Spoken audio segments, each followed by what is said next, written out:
I didn't write this next one, but I was arrogant enough to give it a title. The title is A Letter to an Air Stewardess, found in the back of seat 67A.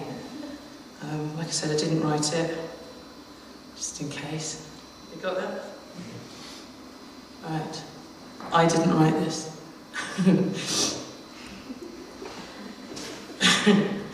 Dear waitress of the air, when you're very old, very grey, very blind, very deaf, disgracing yourself by wetting your tights every time you sneeze or cough, and then breaking wind when you call out in pain and confusion, and when you smell weird like yeast spread and sick and pennies, could you tell your Meals on Wheels do-gooder and help the aged social worker and indeed your only contact with the outside world that you once refused to lend a poet a pen on a short flight to Austria for no reason whatsoever?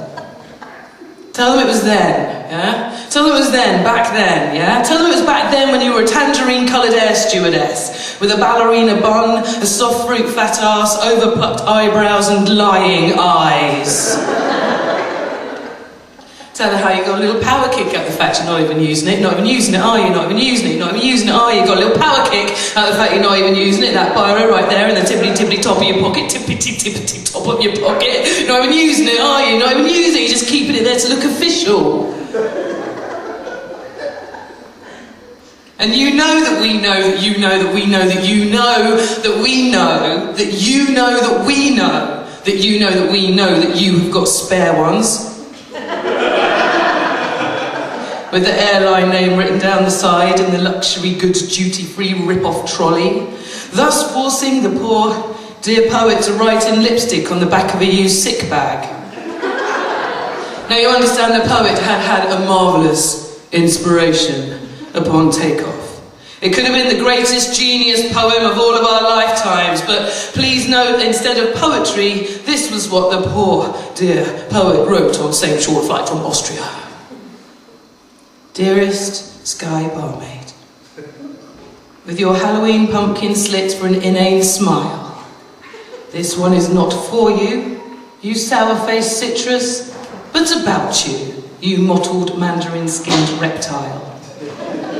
I demand you bring me 10 more vodkas as I scrawl these words, blurred and smeared with carroty sick seeping through.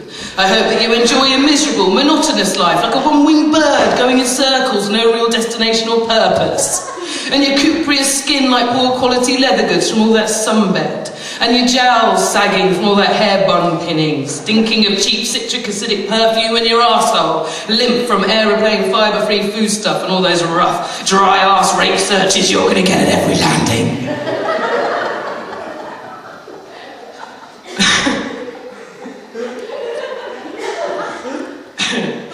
I see you, baby. I see you, baby.